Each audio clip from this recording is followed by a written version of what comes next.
Hello, sword people. Welcome to the Sword Guy podcast.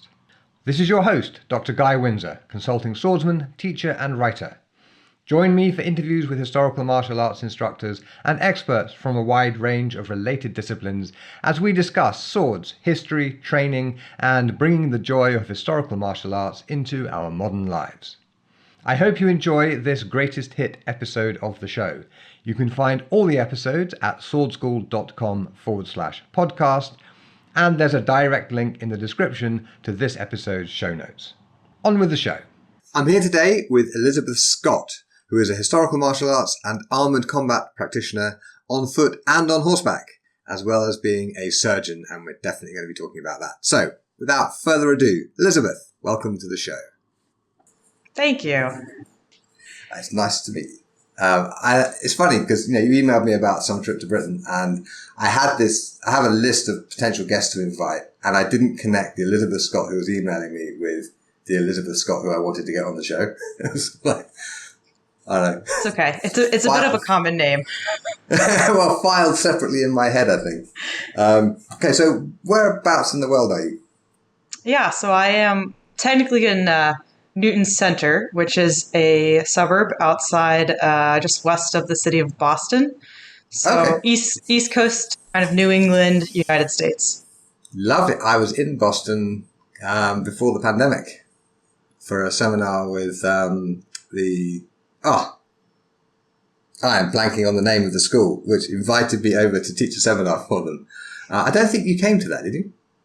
Did we do that? No, actually, I just moved here a year ago. So have you been to the Isabella Stewart Gardner Museum? yes, it is actually one of my favorite places. I work only maybe a 10-minute walk from that museum. Oh my God. I'm It is very so lucky. good. It's gorgeous. A lot of medieval and Renaissance art and artifacts. Yeah, just fabulous. What's your favorite bit in it? Do you have a favorite? I do. They have a very well preserved effigy from Spain.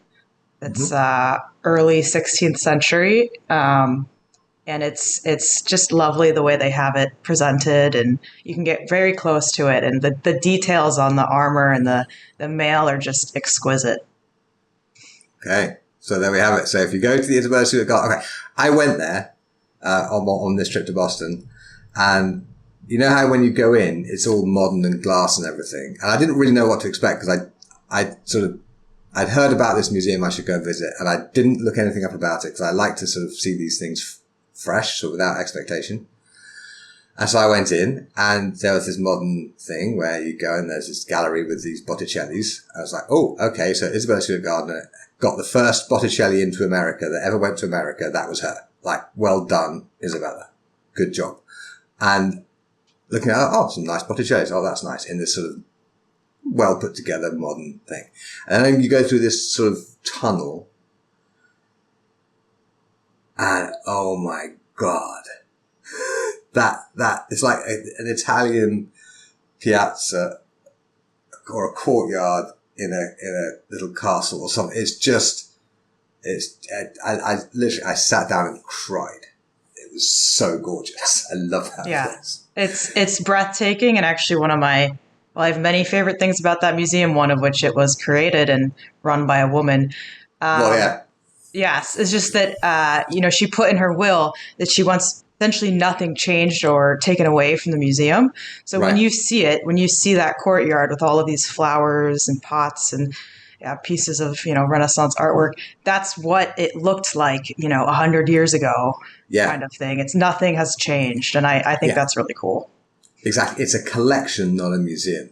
Yes. Right? It's like the Wallace collection, where you go into Wallace's house in London, and there are these fabulous, like, rooms full of arms and armor, and rooms full of astonishing furniture and astonishing paintings, and the whole place is just gorgeous. And it's his collection. And like the Stibbet in Florence, have you been there? I have been, but not in more than 10 years. It was a long time ago. Right. The Stibbet collection in Florence is like that as well. It's like somebody's house that they have their collection there, and you go there and it's the way they set it up. So, most modern museums, they're moving stuff around and they're changing things and they're putting on displays and this, that, the other. But it pretty much stays the same. And it just feels better.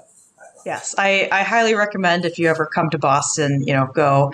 And particularly on Thursdays, they'll actually have music. You can come and listen to a live concert and just sit, in kind of the open area and look at this beautiful medieval and Renaissance architecture and hear live instrumental music. It's great. Yeah, I was there on a Friday, and there was music on that Friday as well. So I got lucky that way. I was supposed to be there on a Thursday, but I screwed up my ESTA and wasn't allowed into America. I couldn't get on the flight, so I had to take the flight the next day. So I was a day late, but I still got to the Isabella Stewart Museum, and it was totally worth it. So what took you to Boston? Essentially work. So, as you mentioned in my intro, I am a surgeon, which a lot of academic training, right. Multiple pieces. One would hope. Yes, one would hope. And the final piece of my training was a fellowship in sports medicine surgery at Boston Children's Hospital. Yeah, so that's essentially why I moved. And it, just so happens that there happens to be great HEMA and interest in medieval and Renaissance swordsmanship here. So double benefit. Absolutely. So what kind of surgeon are you? So you're a specialist in sports injuries and children? Essentially, yeah. So, the delineation of different types of orthopedic surgery is a little bit different in the U.S. compared to some of the European countries. So I don't think anyone listening has any idea what these things delineations are. So I wouldn't worry. That's not what we're going to get confused about. So I do orthopedic surgery. So, broken bones, trauma, and then more specifically sports medicine, which means things like rotator cuff injuries, ACL tears. Right. Yes, and my training was specifically with sort of adolescents and young people, but I do take care of adults and children alike. I'd imagine if kids are growing and their joints are changing quite rapidly because they're growing, that will present challenges that you don't have in grown-ups. Exactly. So some of it is recognizing the unique injury patterns that kids or teenagers can have. And then some of it is also learning specialized techniques. So when their growth plates are still open in their bones, it means that there's certain techniques that you could do in an adult to, say, reconstruct a torn ACL in the knee, that in a child, you can't use that technique. It would cause a growth disturbance. So that's, yes. So then there's very sort of highly specialized surgeries that are done in children and adolescents. Yeah. Okay. So what drew you to that branch of medicine? I think if you talk to a lot of orthopedic surgeons, you'll find that we've all been injured somewhere along the way. Okay. You meet your neighborhood friendly orthopedic surgeon who fixes your knee or your shoulder, and you say, that guy's really cool. I want to do that. Okay. But I do like the hands-on aspect, so I get to work with power tools, with drills, and awls, and hammers, and all. Yeah, you're cringing. Okay, I am pretty sort of robust. I've attended I'm not a doctor or medical doctor of any kind, but I've attended an autopsy and I've seen like a human body cut up into bits and examined and whatnot. Because I was doing biology A level and I have a sort of interest in physiology and that kind of stuff, but not a doctor. But and I'm not particularly squeamish. I can butcher an animal or whatever, and it's fine, right? But my younger daughter is currently obsessed with Grey's Anatomy. That medical show from back when. Right? Yeah, absolutely. Maybe she'll turn out to be a surgeon. I think she'd actually be a pretty good surgeon. But whenever they do the kind of the medical stuff on TV, I'm like, I don't want to see that. That's just. Why are you showing me this? I want the people talking and having dramatic stuff, but I don't actually need to see the knife kind of slicing open the body and the blood coming out, and then they stick their hands in and they fiddle about with organs. It's like, I'd be happy to be there in the room when somebody was doing that and actually watching, but I just don't like it on TV. Well, to be fair, on TV, they love to dramatize it, right? There's the dramatic music and it's, this crazy moment. And I don't know, in real life, it's just work. It's what you're doing. So, I mean. Yeah. And I'm guessing that like in your hospital, the doctors aren't all shagging each other and constantly talking about who's shagging who while they're operating on someone.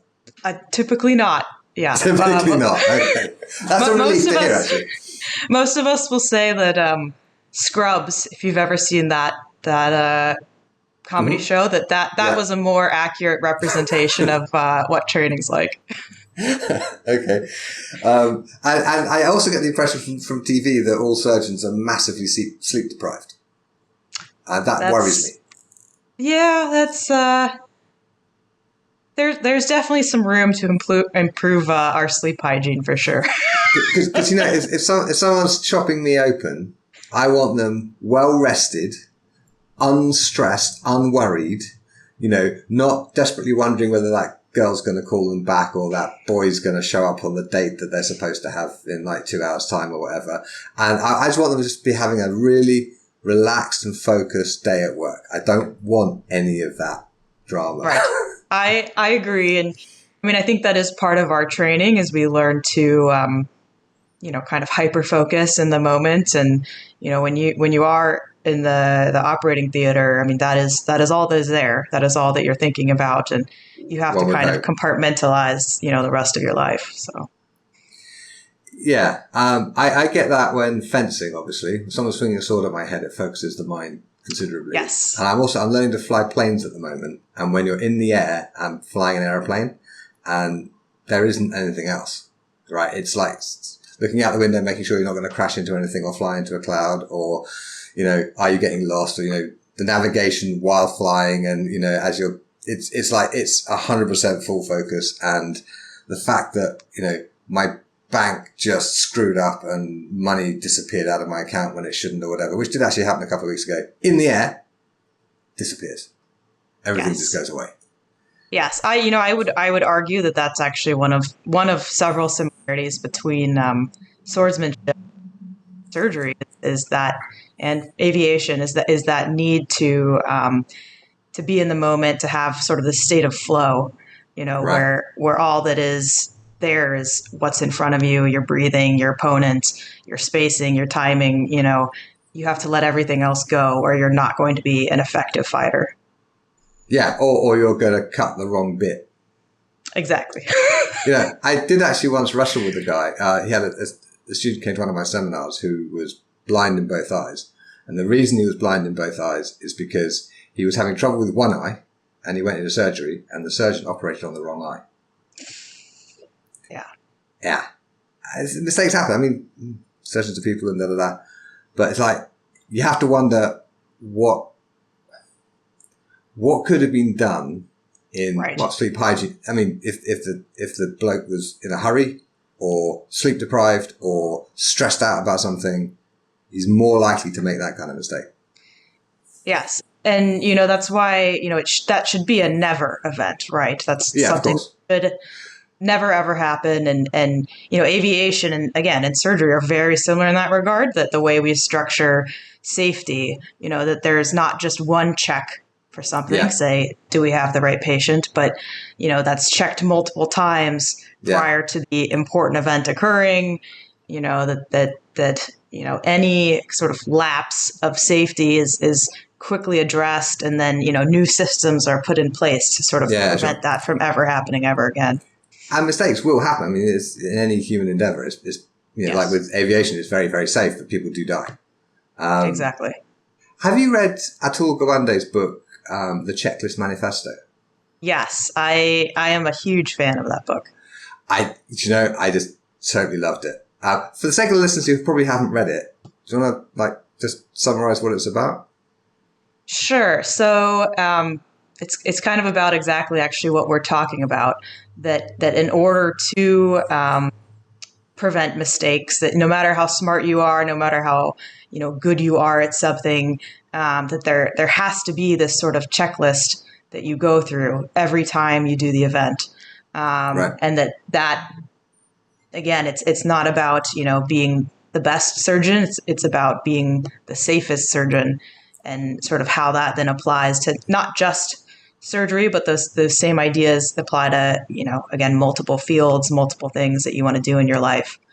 I think because it started out with this chap in the UK whose wife died during a surgical procedure when she shouldn't have. Mm-hmm. And he was a pilot. And when he asked about, so what processes are in place, and he was appalled by the lack of processes. And so he sort of inspired a bunch of doctors to use aviation checklist practice in surgery, and thus saved a bunch of lives. Is that fair? Yeah. We try to avoid, what we call the Swiss cheese model, where, every piece of Swiss cheese has a hole in it, right? And if you take a whole bunch of pieces lined up together and you look at it, hold it up to the light, hopefully you don't see a hole, because the holes are all in different places. Yeah. But again, the idea is occasionally mistakes do happen, because at every stage, every piece of the checklist, something goes slightly wrong. Yeah. But again, it should, that's something that there's billions of dollars that go into both the aviation and healthcare fields to try to prevent these problems. Yeah. And even in my case, because of the way my brain works, checklists, because, when learning to fly, you're sitting there and you do your power checks and you go through the checklist, and carb does this and mixture is that and so on. And everything is listed. Even with all of that in place, I have actually taken off without my one stage of flaps I'm supposed to have, because my brain just skipped over it in the list. And even though I've taken off, I don't know, dozens of times, it still just wasn't there in my head. Well, I think that's why I would never be brave enough to fly a plane. At least not brave enough to fly a plane with me. Yeah, well, it's super fun. And very safe, very safe. Okay, so how do you do the historical martial arts stuff and the surgical stuff. I imagine the surgical stuff takes up a lot more of your time than the swords.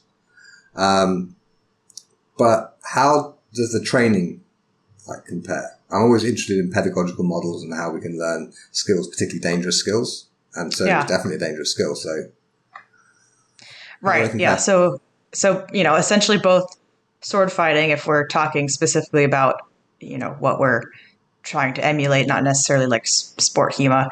Obviously it's something with little room for failure, right? The win condition is you live, and the lose condition is you die. Right.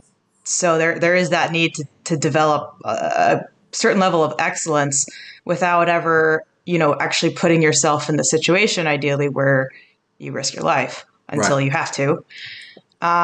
So, I think, obviously on some level with both, there's a lot of ways we make both safer, right? So the beginner shows up to your class and you might be putting a polypropylene weapon in their hand before you. I use steel from the get-go. I approve of that. But, a lot of groups out there will start with something else. And then even still, your, steel fetter looks very, very different than, a sharp is. So but I give my students sharps as well. Yeah. Not the beginners, but I do get them onto sharps because it's different.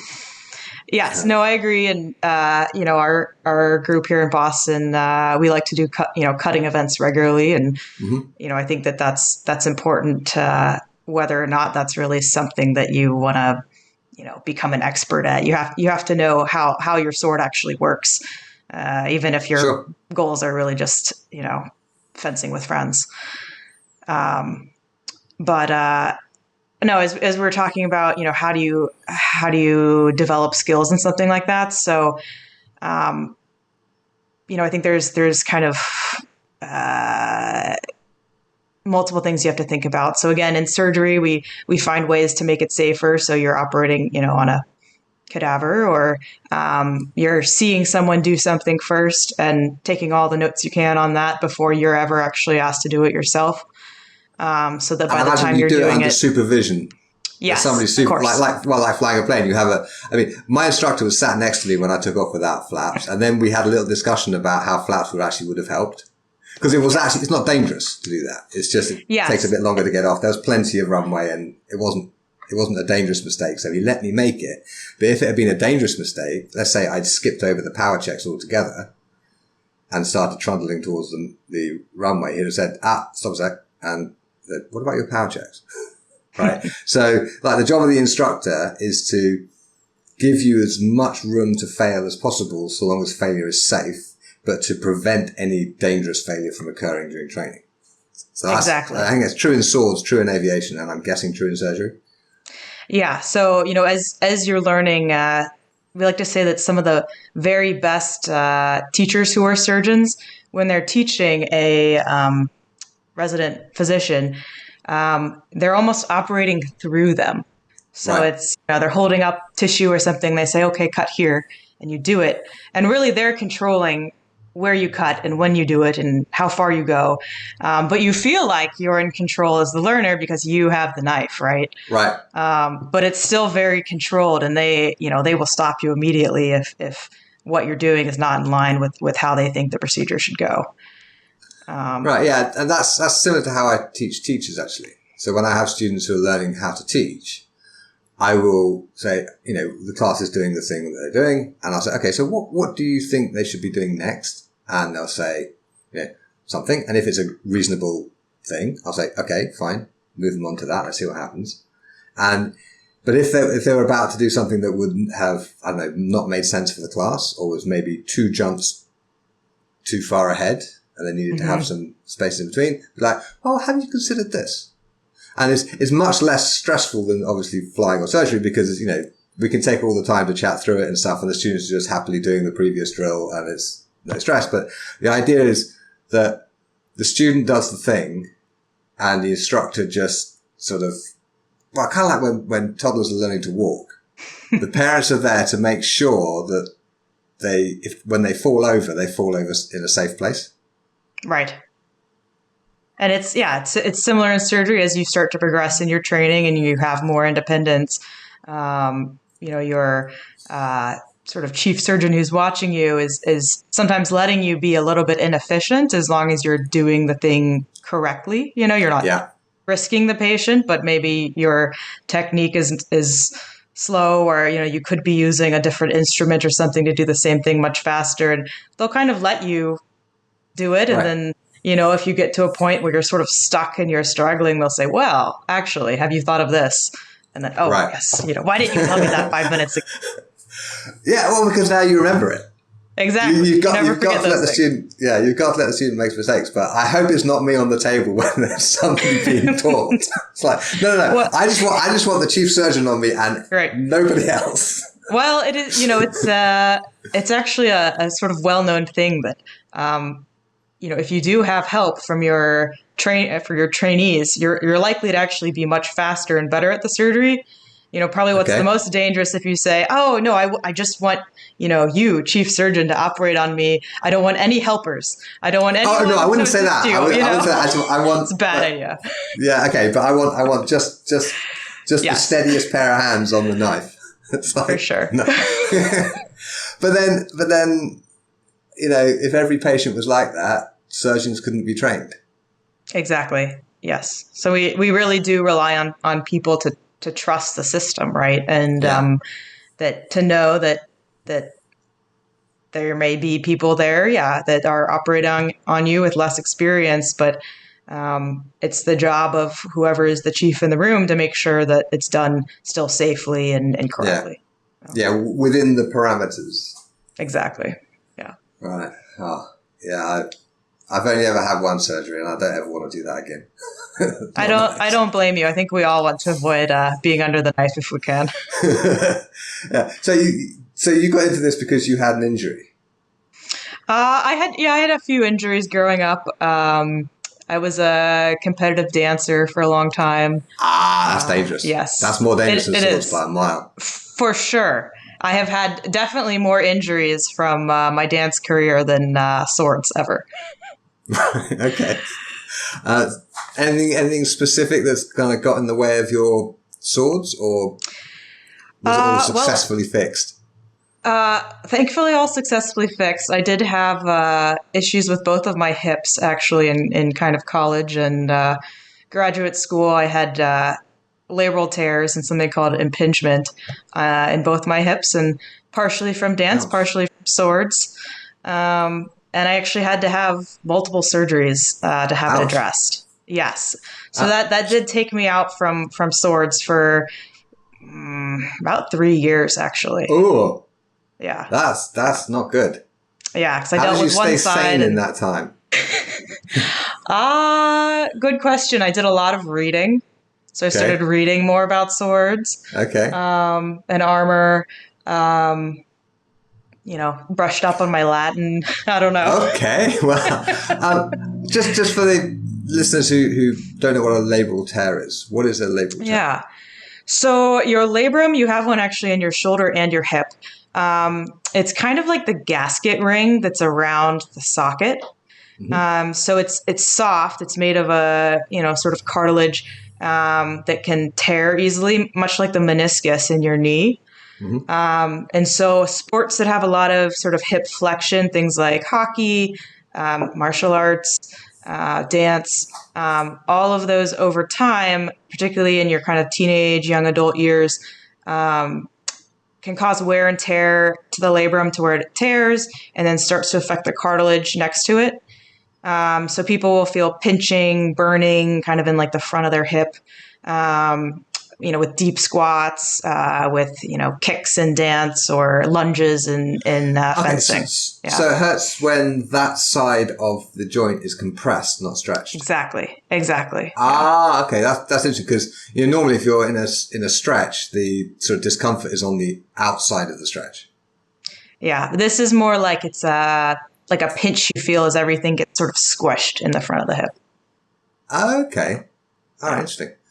And you can just go in there and stitch it up and hopefully. Essentially, yeah. You stitch it up and then you actually shave away the bone that has been pressing in front of the hip. Yeah. My favorite procedure. So you must be something of a sculptor then. Yes. Yeah, totally. A little bit of a hip artist, so to speak. Okay. So obviously from what you just said, you were into historical martial arts before you went to college. So how did that all kick off? I've been thinking about this, knowing I'd get asked this. I am really one of those people that has just sort of always been interested in it. Sure. I remember, from a very young age, kind of, I learned to read. I had an older brother who was very much into science fiction and fantasy books. And I do remember that one of the first sort of real novels he gave me or lended me was this book called Dealing with Dragons from like the early 90s. And, the main character in it is this sort of like renegade runaway princess who learns to sword fight and, learns all these things she's not supposed to. Perfect. Yes. Yeah. And she's the heroine. And I remember reading that and being like, well, that's what I want to do, Quite right.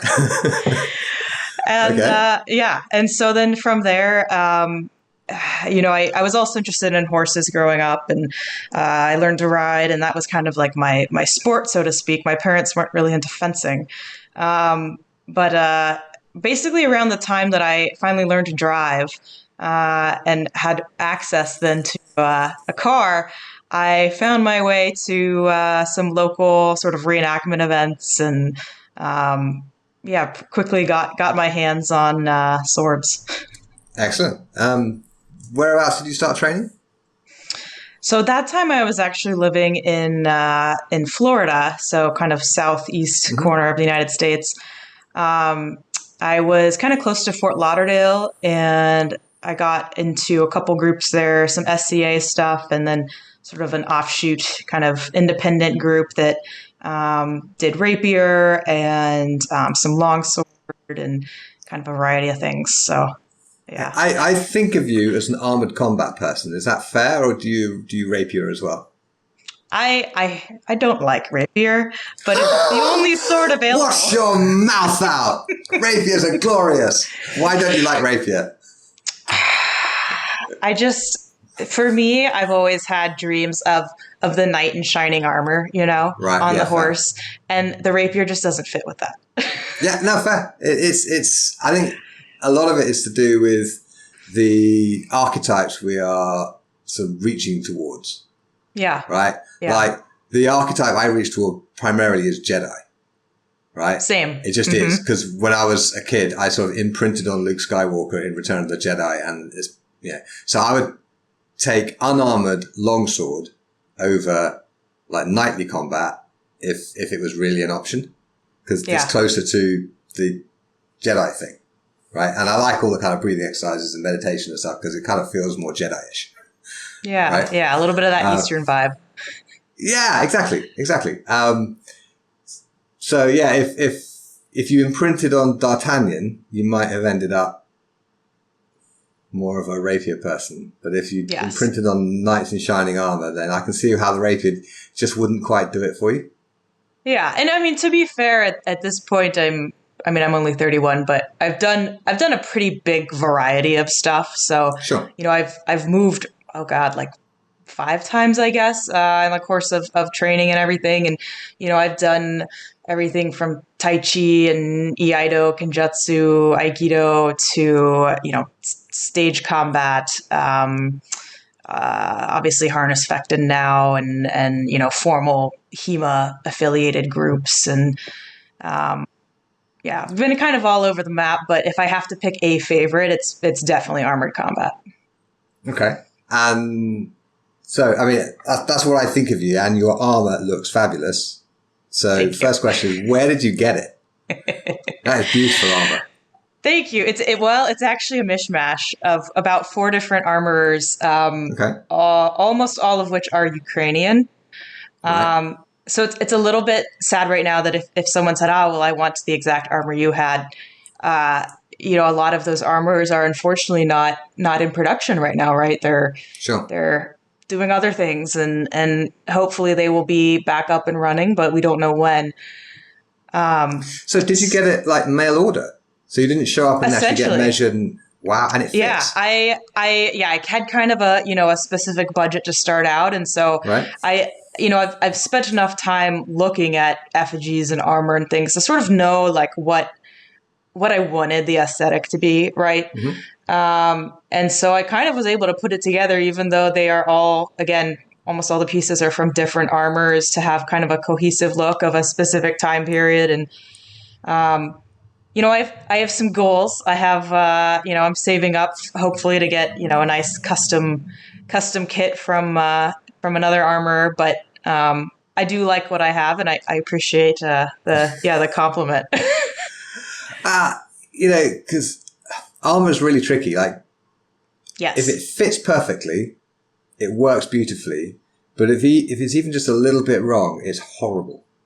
Yes, absolutely. So I think, no matter whether you're getting armor from, a top tier armor or some guy you found on eBay, I think the key is either, if you can't modify it yourself, knowing someone who can, even if they're not an armorer and they just do some metalworking, someone who can make some changes, replace rivets or move things around, strapping, so that you can get it right. Because, it really is a constant progression. No one's ever done with their kit. There's always something that they want to change that they don't like. I think it's a bit like, I have friends who own classic cars, and they are always tinkering with those classic cars, because you can't just leave them and drive them like you can a modern car. You always have to like fiddle with this and tune this and adjust that. And exactly. And armor is the same. So,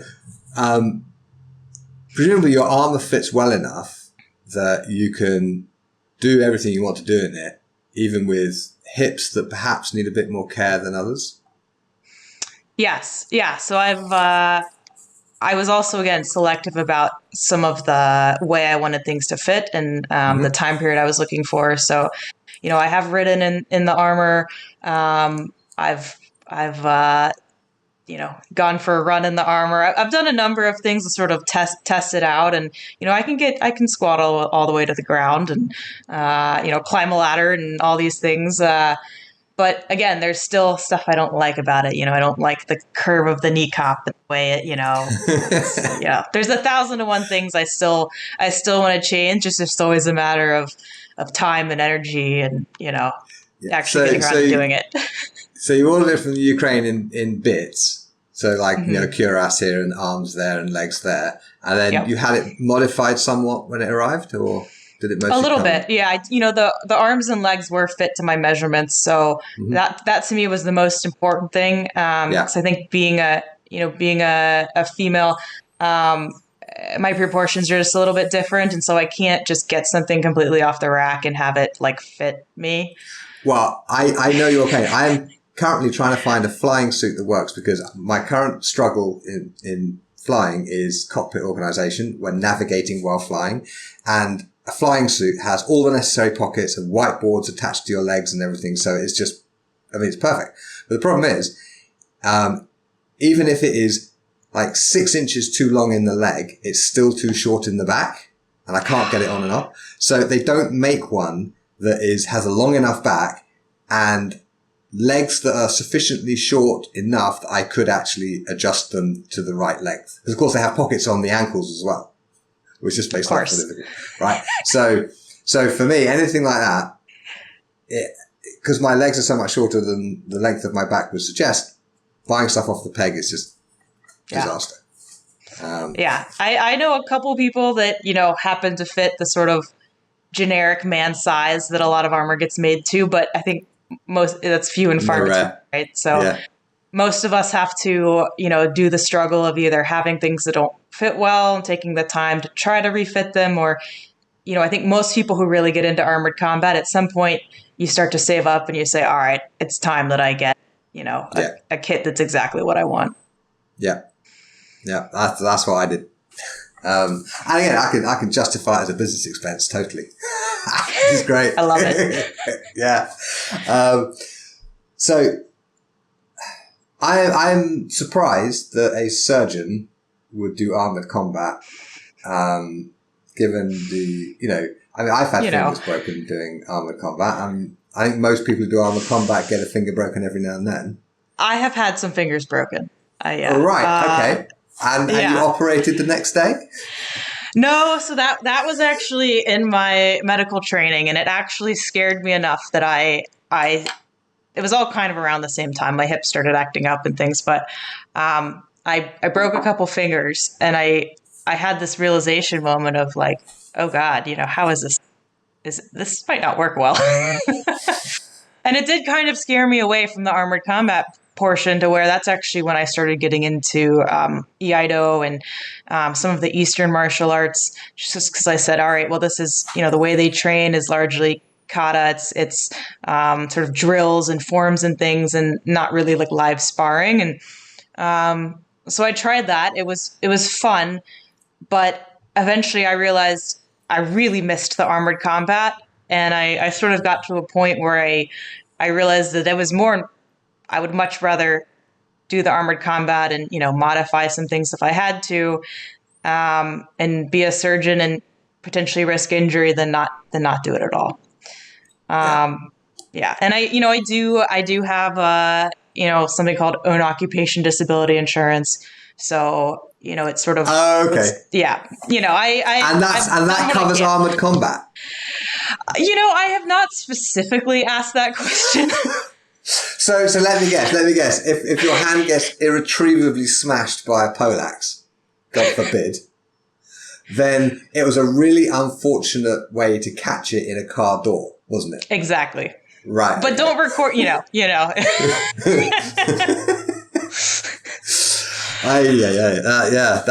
is scary. But I've had the same sort of worries.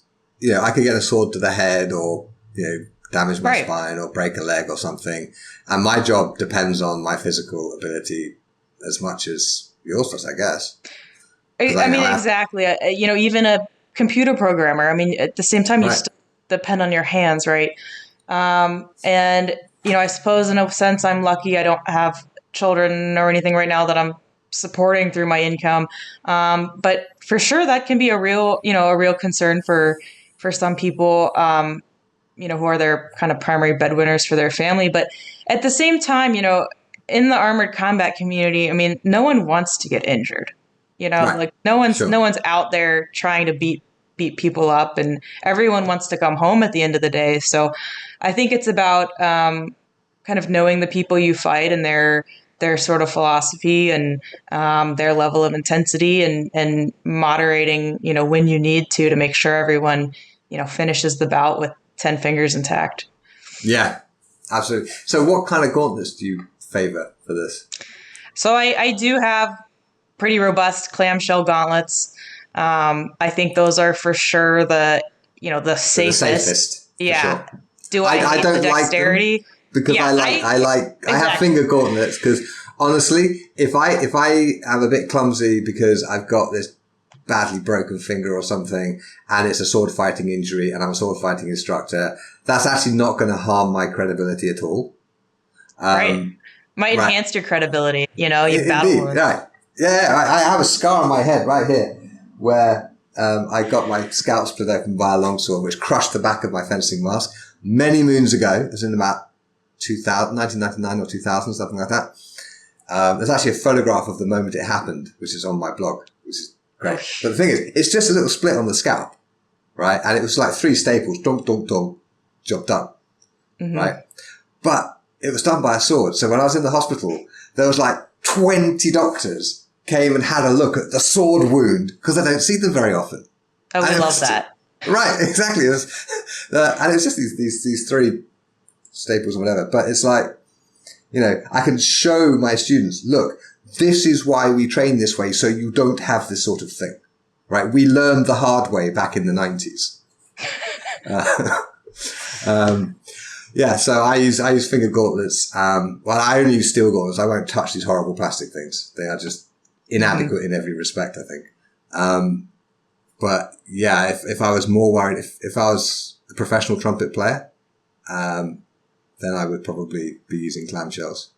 Yeah, I do have different gauntlets. So like if I'm riding a horse, you need control over the reins. So yeah, in that case, I have different gauntlets. But if I'm actually fighting on foot and it's, a real bout or whatever, I unfortunately, I have to go with the safety first part. And it does kind of kill me, when I can't quite manipulate things the way I want. And it's like, oh, that play would have worked so much better. Yeah. If I had different gauntlets, but it's fine. It's fine. Yeah. And honestly, it's sort of also been my experience that once you kind of really get the mechanics deep into your bones, then you can accommodate things like, gauntlets that don't work quite right or whatever. You can still make stuff work because, it doesn't require the sort of manual dexterity that a piano player has. It requires you to be able to express yourself through your weapon precisely, but it doesn't actually require that much manual dexterity. For sure. Yeah. And especially in armored combat, my group here in Boston, we've gotten lucky that we have now maybe 4 fighters that can get together essentially on like a weekly basis and get an armor. And, the interpretation of some plays for us has changed the more we've played around actually in armor. And I would 100% agree that, yeah, at the end of the day, it's about your body mechanics with the sword more than it's about the dexterity of your fingers, Yeah. I mean, I do the dexterity drills because they're useful, but you shouldn't be relying on that sort of thing when you're actually trying to hit somebody. Also, because under that level of stress, if somebody's actually trying to take your head off with a sword, chances are your level of arousal goes up to the point where you don't have any manual dexterity left anyway. Yeah, you're maybe one step short of a monkey with a stick. Right. A well-trained monkey with a stick. Exactly. Very well trained. Okay, so now you've mentioned horses a few times, and obviously the epitome of knightly combat is armoured combat on horseback, and it's just like the coolest thing ever. So armour's expensive, horses are expensive. Horses are not volunteers. They are conscripted into this, and so obviously we have to be very careful of our horses. So do you have any advice for people who might be interested in getting into mounted combat, who don't really know where to start? Yeah. So I'd say, it starts sort of the same way that it does if you want to get into, fencing and HEMA, but you don't have a HEMA group. It starts by, on some level, do the thing that's closest to the thing you want to be doing. So get your hands on horses, whether that's hanging out with, if you have some friend that has horses or horseback rides, just ask them if you can go watch, ask them if you can go help out. Most people will be more than happy to, show you how to do some work and help take care of the horse. Yeah, mucking out the stables. Yeah, absolutely. Right. But I mean, even that, if people have the time, like most yards in the UK or horse stables in the US, most are happy to arrange some kind of like bartering system where you do some work, around the stable, and then they will trade you a lesson on a horse kind of thing. Okay. So there's definitely ways to get involved. And I think that, the biggest barrier to mounted combat is just knowing how to ride. Yeah. And knowing how to be around horses safely. And that's something that you don't have to go to an instructor that knows mounted combat to learn those things. It's really more just about getting the access to horses and really just having the time to spend to get comfortable. Yeah. So, I mean, when people ask me that question I just asked you, my first thing was just learn to ride. Because if you're a good rider, you can become a decent mounted combat person. But it doesn't matter how good you are with a sword. If you can't ride, you can't fight on horseback. Exactly. I would say, I mean, it's like, who's going to win in a mounted combat the better rider every fight? time. Pretty much the better rider every time, unless you are very lucky. Well, okay. I've actually done mounted sword combat with Jennifer Landals in Vancouver. Yes. Just outside Vancouver. Do you know Jen? I do, actually. She's sort of actively mentoring me right now as I'm training my horse. Yeah. Right, you're in very good hands. Yeah, Jen's lovely. But yeah, I fought her, and I think it's probably fair to say that I am better with swords than she is, and on foot I would have the advantage with a longsword against Jen. I think that's not unreasonable, right? It's a fair thing to say. On horseback, I can ride a bit, I mean, reasonably well. I've got to the point of being able to do flying changes on a decently trained horse. So, that's pretty good. Yeah, well, through the beginner's course and onto some of the intermediate stuff as a rider. Yeah. Right?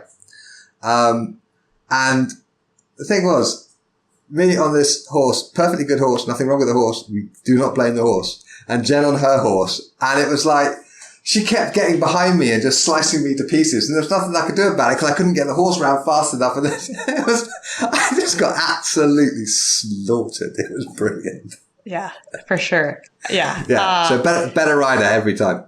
Yes. And I will say too, if people are looking at, depending on where you live, if you have access to a bunch of different, trainers or stables or whatever, Jen is a proponent of this too, that really, if you have to pick a specific discipline, dressage is really kind of the heart of the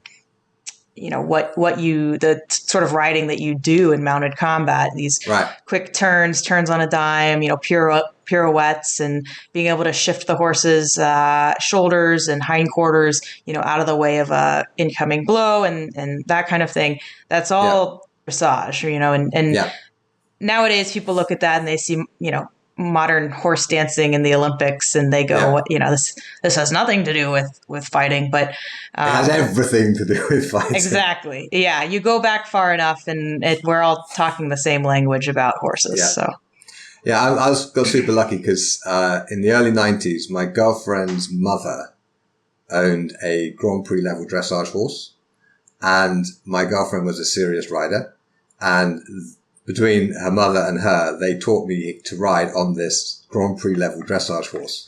You are a very lucky man. It was just just all I had to do was get up at 6 a.m. 3 times a week, and I could go riding. It was ridiculously lucky, right? Yeah. And yeah, so on that horse, because the horse sort of, once my seat was stable enough that I could give clear commands, the horse would do anything I asked it to do. right?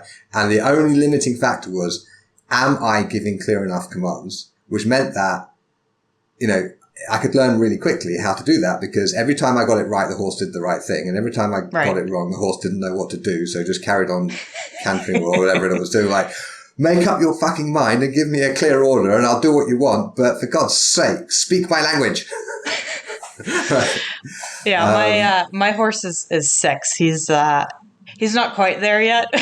Some days I would really like you to do this thing. And he's like, let's do something else, Yeah, right. But we'll get there. We'll get there. And learning to ride in that context would be very, very difficult. Yes, for sure. Yeah. You want to have someone who really knows what they're doing, teaching you ideally, and be on an experienced horse. Yeah. Yeah. It reminds me that, sometimes when teaching historical martial arts, there are some things which the student just has to do the practice for long enough, and eventually that problem goes away. And I learnt that idea when I was being taught to ride, because the 2 people who were teaching me to ride were both women. And I had this problem, which most blokes have when learning to ride. When doing a rising trot, sometimes as your seat goes back onto the saddle, your nuts get crushed in between, which is not pleasant. And of course, you can't flinch and scream because it's bad for the horse, right? The horse will get confused or upset, right? And so I said, well, look, this is happening. And they said, well, we don't know what to do. So we went and found a senior sort of instructor who was a bloke. And I mentioned the problem. And he said, you know what? After a while, you just stop doing it to yourself. I was like, well, thanks. That's not very helpful. But he was right. After a while, I couldn't say what the change was. Yeah. It stopped happening. Yeah, something about your seat improved and shifted, and that was that. Yeah. Right. Yeah, but there wasn't a technical correction to make. It wasn't like, okay, you're sitting too far back, or you're sitting too far, you're coming up too high in the rising trot. There wasn't a technical correction to make. It was just some very, very subtle detail that's probably different for every bloke who rides. But eventually you just stop doing it to yourself, and it's true. Yeah, that's the thing. Yeah, that's the thing about one of those things about horses and horseback riding is that sometimes it just takes time, and it's just patience, and it's not something that someone can show you. Your body just has to figure it out for itself. Right. And there's a lot of corollaries there. One thing I've actually found improving my fencing lately was actually something my dressage trainer told me. And we were working with my horse, and she said, he's trained to, second level in US terms. And she said, you always ride him like he's a second level horse. She said, but if you ride him like he's a Grand Prix horse, if you get on there and you expect like a Grand Prix horse, he will give you more. Yeah. And I was like, that's interesting. And sure enough, next time I rode, I sort of went out there like I was, riding a horse with much more training. And sure enough, he gave right back to me a lot more, and the same thing happens in your fencing. It's like going to a tournament and telling yourself that you're a very average, middling fencer. I mean, how do you think you're going to perform? Right. Right. And it's also true, like the teacher effect on students. I think it was Carol Dweck's book Mindset that is where I came across these studies they did, where if you tell the teacher that these are sort of D-level students, the teacher will treat them like that and they'll behave like that. And if you tell the teacher that these students are expected to get A's, the teacher will treat them like that and they'll behave like that. Mm-hmm. Right? And obviously, someone who's getting D's in maths doesn't suddenly start getting A's, but on average, the performance improved because the expectation of the teacher was that the performance would be higher, and we are sort of naturally programmed to basically rise to the level of our teacher's expectations or sink to them. Oh, yeah. Yeah, when I was an assistant Irish dance teacher, hang on. Okay, you can't just drop a sentence like, when I was an assistant Irish dance teacher. Okay, so what is an assistant Irish dance teacher, and how did that happen? And then carry on with what you were going to say. Sure. So, yeah, I did competitive Irish dance for a long time. Okay. And is that where you bundled your hips? Yes. Okay. That Not plus the surprising. armored combat at the same time is a really bad combination. Okay. What was this? Oh, so yes, in the Irish dance world, in order to actually become a certified teacher, it's a very, very long, difficult process, high level of accreditation. So I assisted teach. Like I did have classes where I was there as the primary teacher, but I on some level I was always an assistant. Yeah. So yes, in medical school, I kind of did this as a way to sort of supplement what I paid for dancing and things. And I taught a lot of kind of elementary school through our like high school age girls, maybe like 10 to 17. And when I started out, I was like, I don't know how to teach like younger kids, like it's just kind of intimidating to me. Like I can deal with adults, I can deal with older teenagers, you just treat them like adults. It's like, but what do I do with these younger kids? And so I showed up to like the first day of class, and I thought, well, these are just girls, and I said, you know what? I'm just going to call them ladies. I'm just going to run the class like I would normally run it for my adults or my older teenagers. And so I only ever called them ladies. Right? I said, hey, all right, ladies, this is what we're going to do, blah, blah, blah. And you know what? They always seem to be very well behaved with that. Right. When by approaching it and using the word ladies and not girls or kids, it sort of pulled them up to a certain level, right? A certain level of expectation. And I never really had to deal with drama. I never really had to deal with, teenage girl attitudes. Yeah, it's like they just behavior. showed up and they behaved. I have 2 teenage girls in the house, so I know whereof you speak. Yes.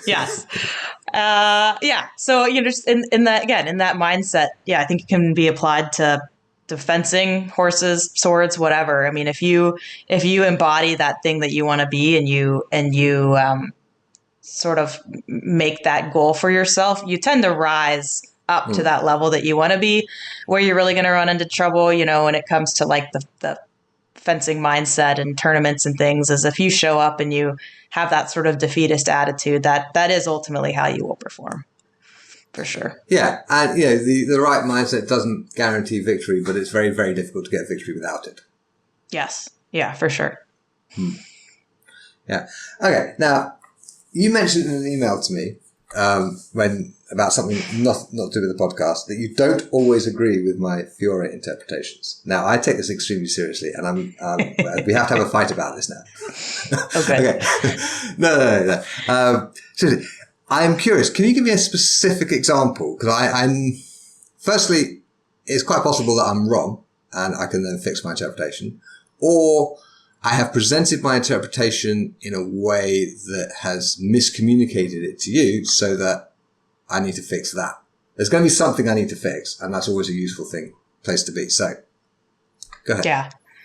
Well, I'll start off by saying that, the internet is forever, guys. So, there are things that, for instance, you wrote, years ago that then I've seen you've like updated later on your blog and gotten back around to the same topic and said like, oh, well, now I, think slightly differently, whatever. Okay. But, I'd say like the biggest one is, I guess, like sort of your interpretation of like Stretto and what that means.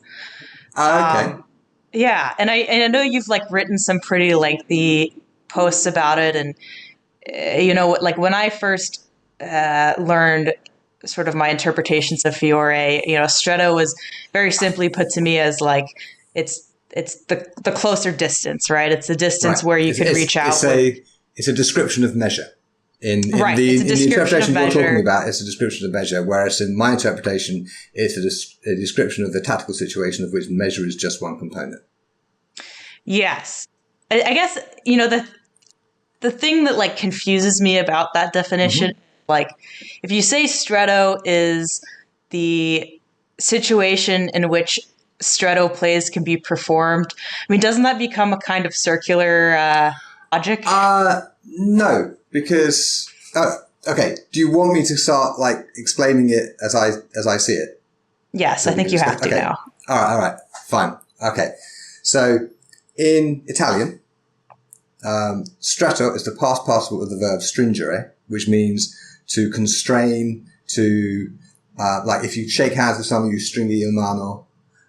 If you're parking a car and your Italian passenger thinks you should get closer to the curb, they might say stringy, as in sort of, squeeze the distance. If a street is narrow, it's stretto, right? So it's constraint. Close, as in two things that are close to each other, is vicino, right? So there is a word for being physically close that is not stretto. This is not the word that's being used. So, and if we look in Fiore's illustrations, we can see that there are actions that are done at very close quarters that are in the largo section. Mm-hmm. So stretto sort of doesn't really exist without the concept of largo. They're two halves of the same coin. And largo, again, doesn't mean far away. It means wide or broad or loose. Okay?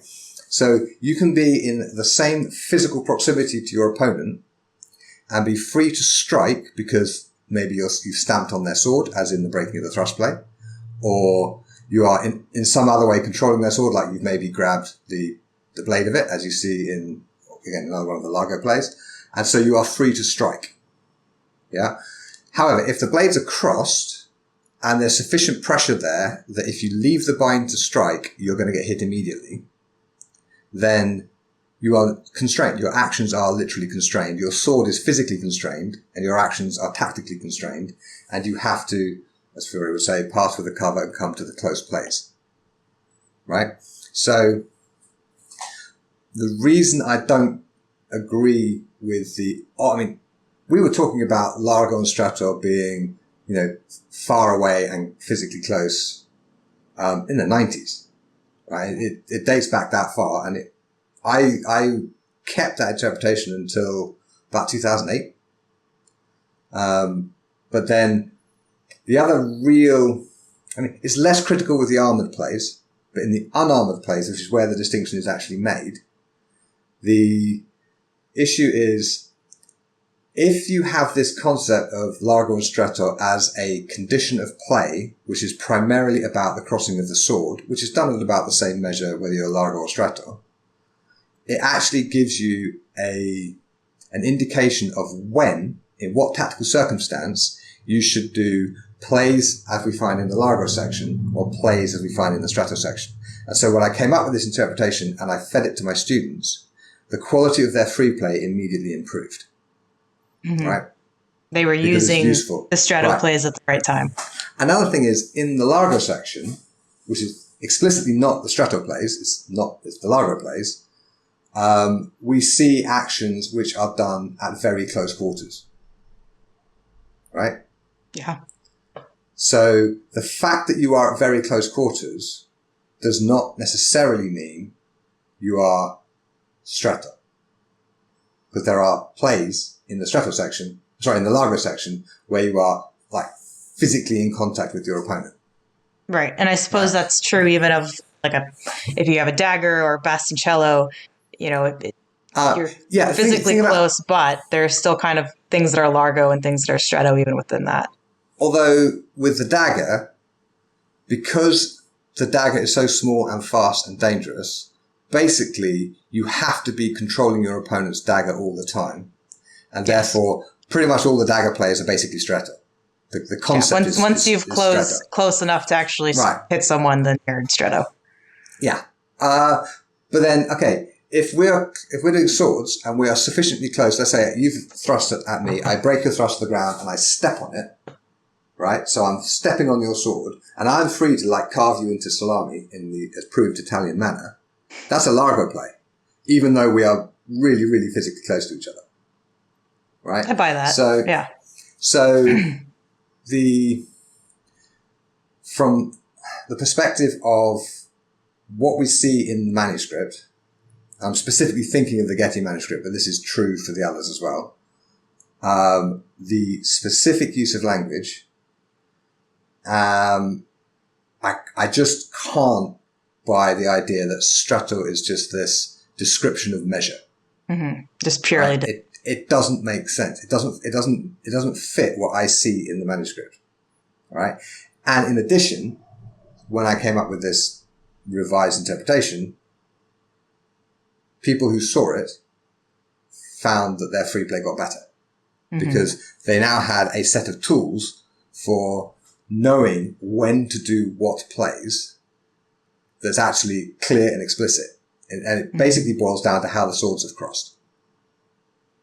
Yeah. So let's say if you throw attack me with your sword, as you probably should, it'd be good for me.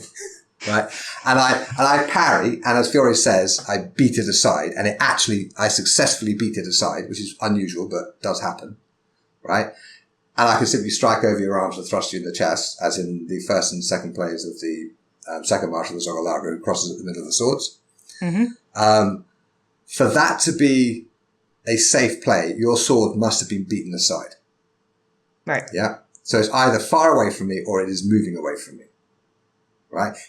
But if the swords come together, so my parry is successful in that I don't get hit, but you have perhaps turned into the parry or whatever, and we're bound at the sword. So the point of contact is the same as it was, but the effect is different. If I do that same stepping out of the way to strike play, your sword will just hit me in the face. Right? Yeah, I agree. So it's not measure. I know that most of my colleagues still stick to this ancient interpretation, which I cast away 14 years ago. Right. And the thing is, the advantage of the old largo stretta distinction, largo means far away, wide measure, right? Wide measure, misura larga. There is such a thing as misura larga, right? Which is wide measure, and misura stretta, which is constrained measure. And Capoferro uses those terms, for instance, right? But Fiore doesn't. It's gioco largo or zogo largo, zogo stretto, which is constrained play or wide play. And the term measure does exist in Italian at this point, so he could have used it if he wanted to. Yeah. And I think if it was about measure, I think he would probably have said so somewhere. Or used a different word. Yeah. Right. So no, I think that's good. That makes a little bit more sense to me the way you explain it. And I think some of it at the end of the day comes down to, personally, I don't speak Italian. I wish that I did. It's on my list, but there's a lot of situations, right, where we use one English word to interpret what is a more complicated concept than we have a single word for. And we also do that in reverse, where it's a perfectly simple word in Italian, and people come up with these ridiculously long and complicated explanations as to how this, that, and the other, blah, blah, blah. And actually, no, it's just a very simple thing, and it has no particular connotations. It just means this. Can you give me an example? Putting you on the spot.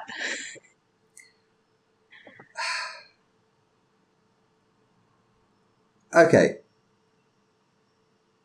There's all sorts of the term volta, right? Yeah. It means turn, right? Voltare, to turn, right? Okay. English speakers don't like that because tornare sounds like turn, but actually means return. Yeah. It does not mean to turn around and on the spot. It means having gone away, you now come back, right? Yeah. But it's closer.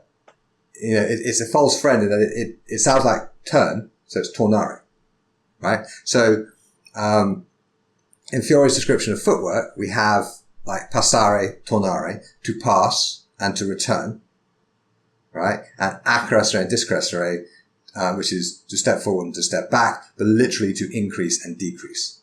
Right. Okay? And then there's the three turns, volta stabile, mezza volta, and tutta volta, right? Yeah. Which are volta stabile is the stable turn, whereas Fiore says both feet are fixed and you can play in front or behind on the same side. He's that specific. It's awesome. And then you've got the mezza volta, which is the half turn where he says with a pass forwards or backwards, you can play on the other side. And then you've got the tutta volta, the whole turn. So it's like stable, half and whole.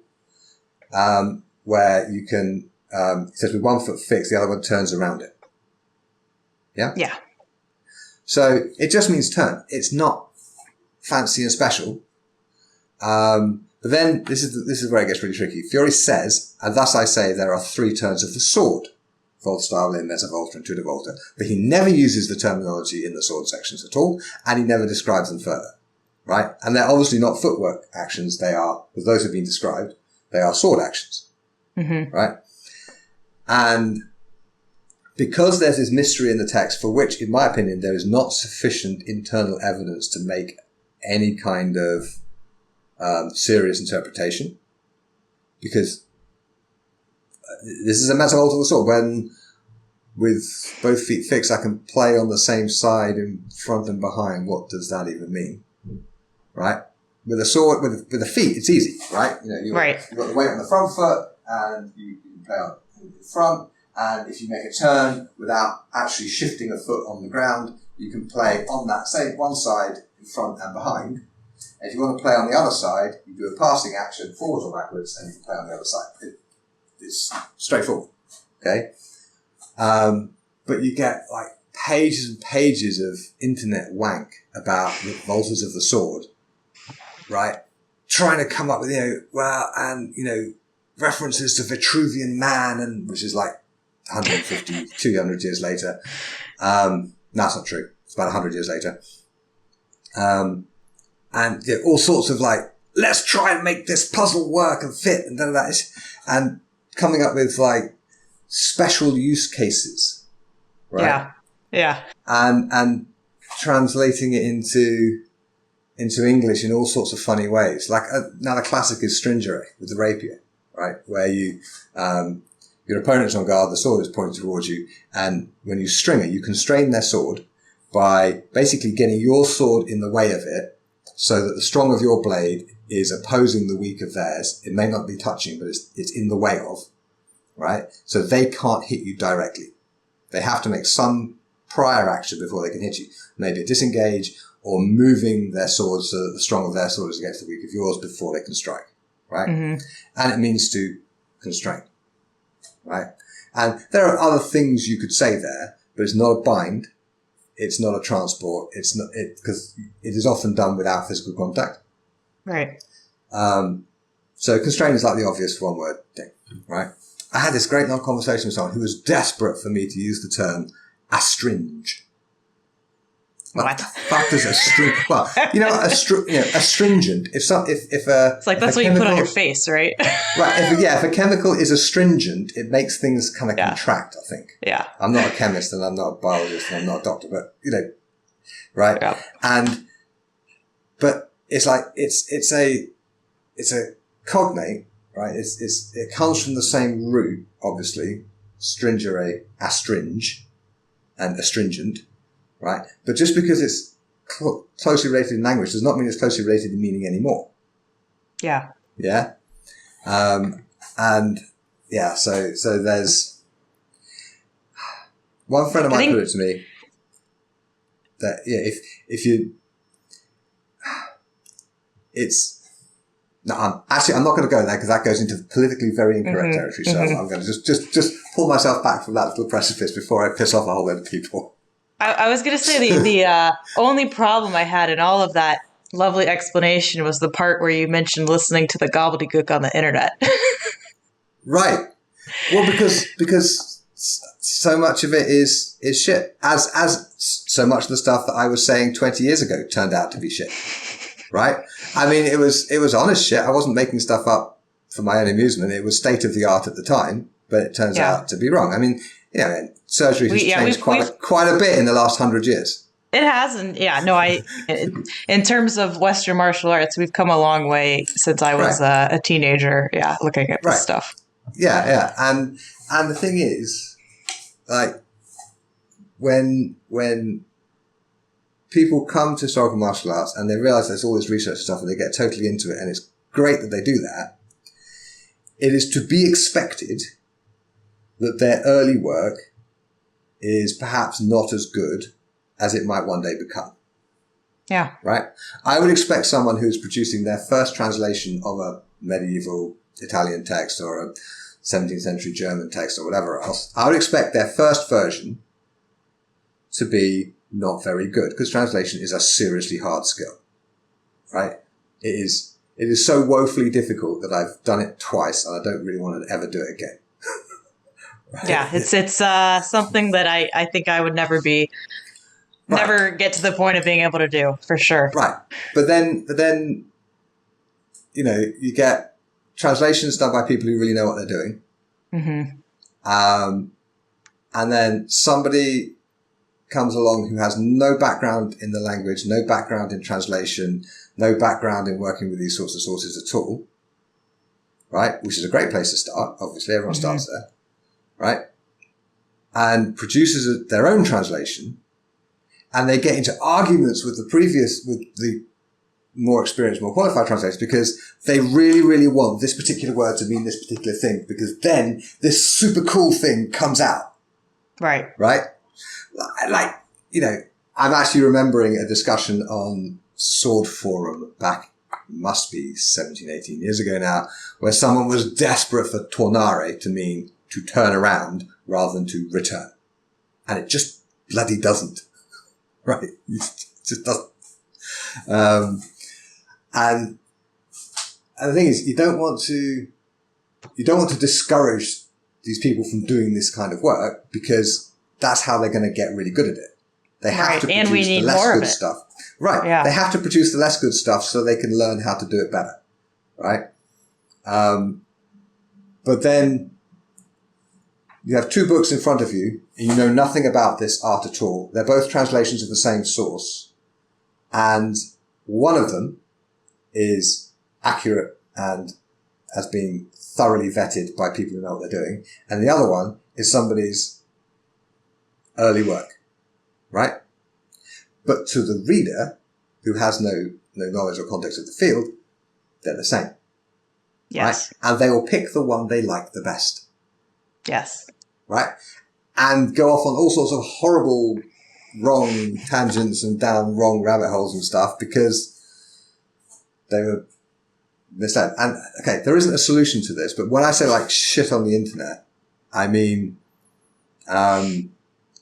like 99.9% of everything I've ever seen on any kind of internet forum including things like YouTube or Facebook or whatever else, almost all of it is rubbish. Like really, really bad. Okay. There are absolute gems out there. There totally are some fantastic things, but the noise to signal ratio is so bad that I just have abandoned Facebook altogether. I've abandoned YouTube. I mean, I literally pay somebody to make sure my Facebook page gets stuff put on it so that people will come off Facebook and onto my website and find my stuff and that kind of thing. I don't even go there myself. Right? And, I have a Discord channel. Actually, all my podcast guests get invited onto my Discord channel. So there will be a link. Special club. Yeah, absolutely it is. But also it's for people who are, my students and, my friends and also my guests and various other people. Because it cuts out all the noise. Yeah. Yeah. Yeah. I agree. Yeah. I think good conversation with your club members or the club down the road from you, one country over, whatever, one state over, that's always going to be much higher quality than everything else that's out there on the majority of the internet, And the problem is there's no way to tell the good from the bad unless you already know the good and therefore you don't need it. Yeah, right? Exactly. That's the problem. You have to be an expert in the field before you can spot the good from the bad. Yeah, I agree. I mean, well, it's the same thing as looking up why you have a headache before you go to the doctor, right? It's never going to be good information that you find. No, absolutely not. And it's one of those domains where everyone's an expert, and until actually, things go really badly wrong, and then they find, oh, actually, hang on.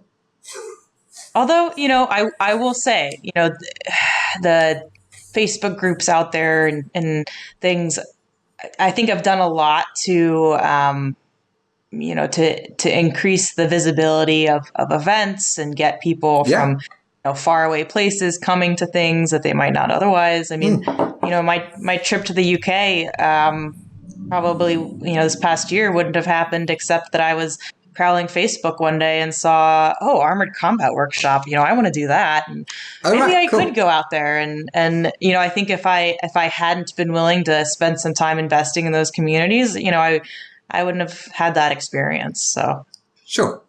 Yeah. Again, I'm not suggesting that other people should use social media. It's just, it doesn't work for me for sword stuff. I use it for other things. Yeah. For high level discussion about manuscripts and things. I think there's better form. Yeah, and also the problem often comes down to a popularity contest, right? Yeah. So let's say you have one researcher who is highly qualified and expert, whatever, and they still may be wrong, but there's good reason to believe they're probably right. And you have someone else who is plausible and nice and popular. The plausible, nice, popular person is going to be believed more than the expert who maybe has a somewhat unfortunate manner, for instance. Mm-hmm. Right? Which, funny enough, a friend of mine had an unfortunate incident whilst in the States and ended up in hospital for quite a long time and had a bunch of abdominal surgery. And when he described his surgeon, I was like, that's who I want operating on me. Because he was this person who was almost like the sort of the archetype of the autistic savant, someone who's superbly good at one thing, but doesn't really do anything else and has no real social skills. He's like, he was always looking at the floor, was always just like sort of awkward mannered, but was an absolutely brilliant abdominal surgeon because that's the stuff he was interested in. Yeah, that's who you want for.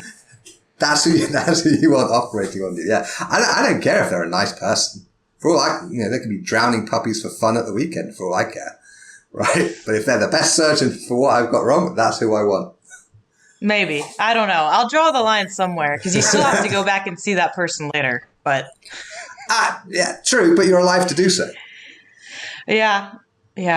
Ideally, I'd like someone both, right? Like not a psychopath and also a surgeon. Although a cousin of mine in Australia has a long-term relationship with this trauma surgeon who is obviously a psychopath, right? Because when she does TV work and she was doing this TV program where they were kind of following medical stuff around, right? And he was called in from some dinner or something because he was on call. And so he came in wearing his tuxedo or whatever, classic kind of sort of stuff you'd see in Grey's Anatomy or whatever, right? And this car crash victim was brought in who had their chest had been basically crushed and it was stopping their heart from beating. So as he was walking, he just rolled up his sleeve, said big knife, a nurse handed him a big knife and just cut the bloke open, shoved his hand in, popped the sternum up, heart started beating again. And then they worried about things like disinfection and scrubbing in and doing the surgery properly. But, you can't do surgery on a dead person. So but his affect was like, this to him was just completely no big deal. Big knife. It's like, that's not normal. Like, normal people can't detach like that or just be totally unmoved by, like, somebody bleeding everywhere with their chest crushed in and they just... I mean, I haven't shown up in my arming doublet yet, but who knows? Maybe one day it could happen. Yeah. And the thing is, it's a useful trait. It's a socially useful trait. We need people like that in those sorts of situations so they're able to act dispassionately and quickly because they're just not connected to the emotional stuff that's going on around them. Right? Oh, and then, it's a balance. I think, as the more time you spend focusing on surgery, it's very easy to become detached. Right. both, things that used to bother me don't now. And in a way that's good, right? I can focus on whatever's going on and it's not gory, whatever. But at the same time, you don't want to lose that part of you that's human, And right. If your patient just is like a Barbie doll that you're just playing with. That's not good either. Exactly. It goes too far. And, for me, that's on some level why I do all the swords and the horses and everything else is it adds back that human aspect, that art to life, that otherwise it would just be sterile. Yeah. And it's a pretty stressful job, I imagine. It can be. Yeah. There's definitely days when I come home and I'm supposed to go, to teach sword stuff or whatever. And it's kind of hard to flip your brain. But again, that's why we need hobbies and why we need to spend time with people that aren't doctors. Yeah. And who aren't sort of, rushing around doing what you tell them, but instead they're just trying to bash you on the head with a big stick. Yes, exactly. It's good for you. It's very good for me. Yeah. Excellent. Okay. What is the best idea you haven't acted on? I have a few. I mean, one is I would really like to learn Italian and get to the point where I'm not keen on translating things myself. Really, I just know that that's not my forte. I struggled with language in school. Yeah, leave that to other people, but at least get to the point where, some of it comes across in a way that's more meaningful.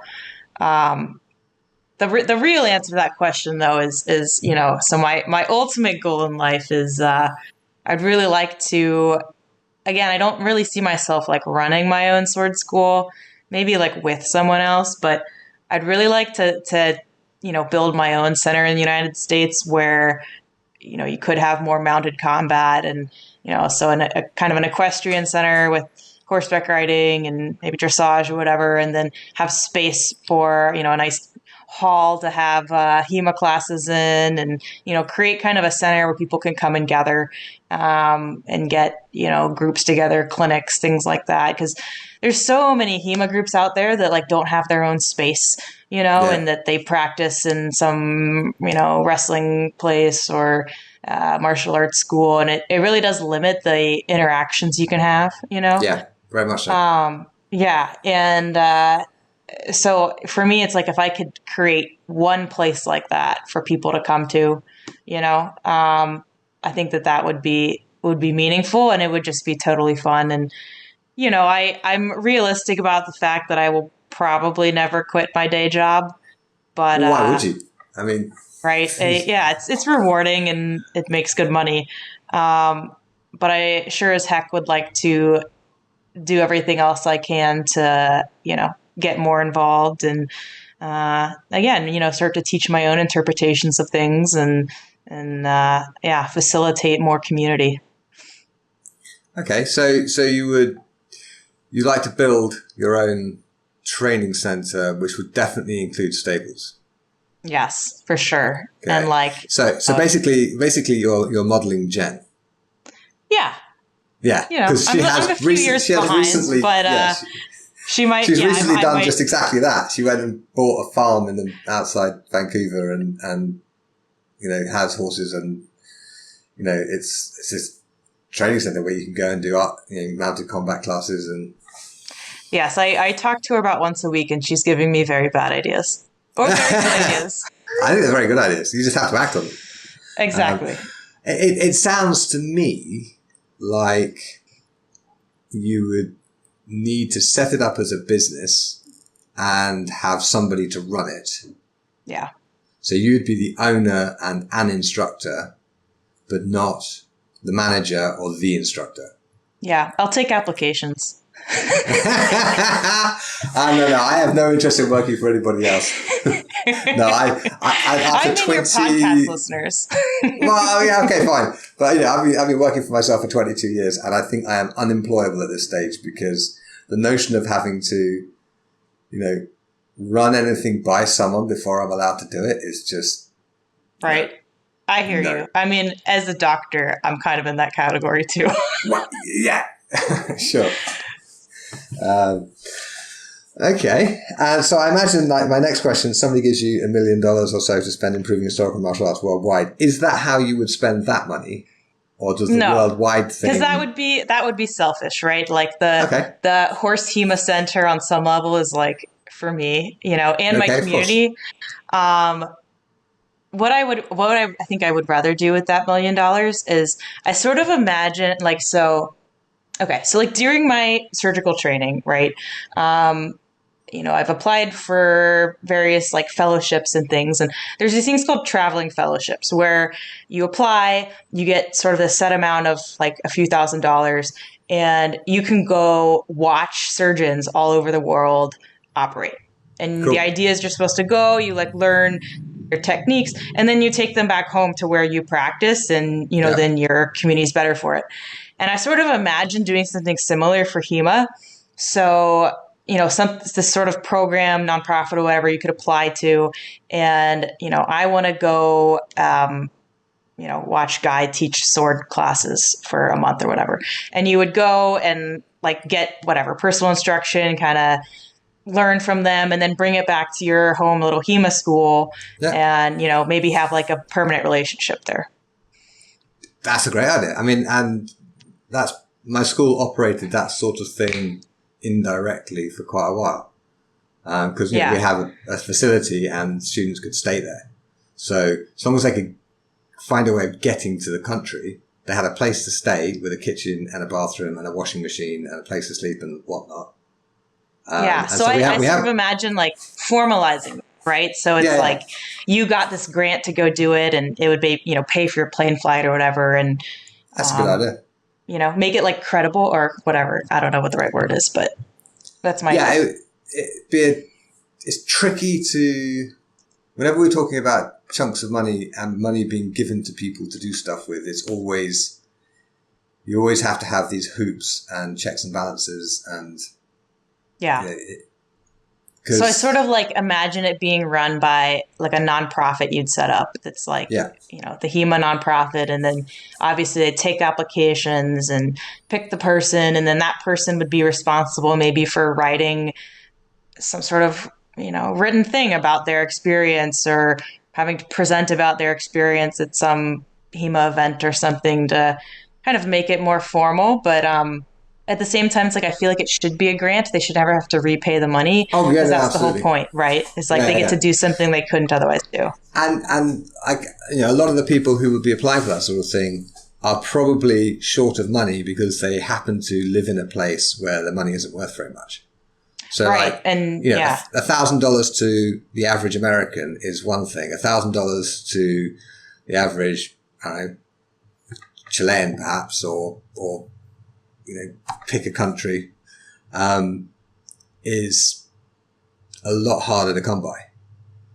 Yeah. So, and it's also much harder to get, someone like you to go out for an extended period of time to whatever place, but they could send their coach, their instructor, whatever to you. And then it would. As many have done. But then they've had to sort of find ways of getting the money together. Actually, I have been trying to figure out how to make it so that I can go and teach in places that can't afford me. Mm-hmm. Like my current idea is I have this sort of monthly subscription to my online courses,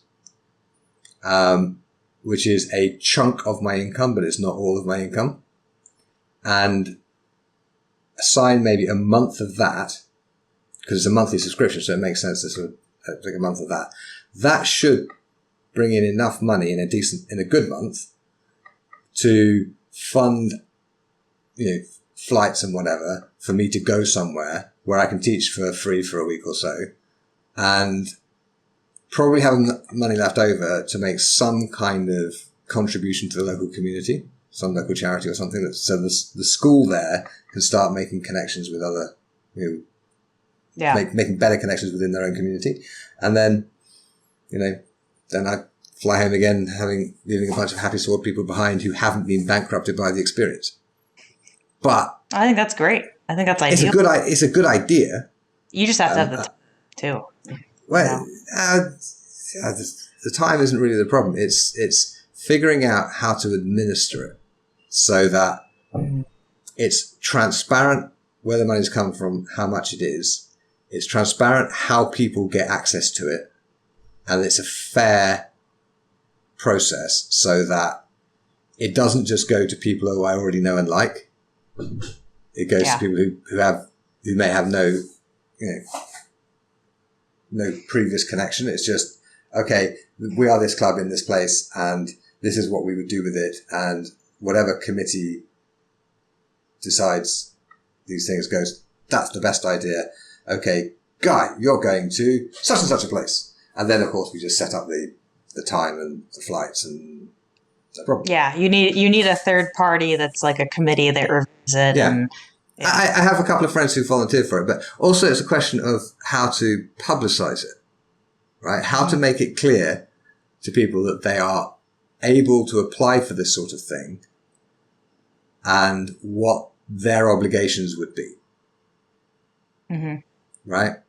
Because, I was thinking that it shouldn't be free for the locals because people don't value what they don't pay for, but it should be appropriately priced for the location. So, like, the equivalent of going out for beers with your mates, that kind of money for the weekend. Right? And, in some places that's $3, in other places that's $50. But, but price it according to something local so that it's, I think that's a good idea. It's a reasonable expectation. And, depending on where you go, it may end up being no proportion of the pot, but all of that money would stay local. It would be like distributed to local charities or whatever. Do you see what I mean? We need to combine forces. Maybe it's an organization that does both, right? Sends you places and then people. Yeah, perhaps. Because the biggest problem in front of us really is that swords are expensive and always have been. And, generally speaking, my time is expensive because, I've been doing this a long time and I know what I'm doing. And but it shouldn't be, you have to be rich to do it. It should be, you have to be really keen to do it. Yeah, I agree. Yeah. I mean, I feel very lucky as a surgeon. I make enough money that I am able to take trips that probably a lot of other people aren't. And, it's something I would like to share with other people, so they have that opportunity. Okay. So we should set something up. Well, actually, you said you're coming to the UK. We should probably chat about it when you're actually here. Probably not on the podcast. Should. Yeah. Okay. Let's do it. All right. Well, thank you very much, Steve, for joining me today. It's been lovely to meet you. This was great. Thanks for listening. You can find the episode show notes at swordschool.com/podcast, where you will find transcriptions, photos, videos, and links for this episode. You can find a direct link to the show notes for this episode in the description. Join us next week for another cracking conversation. See you then.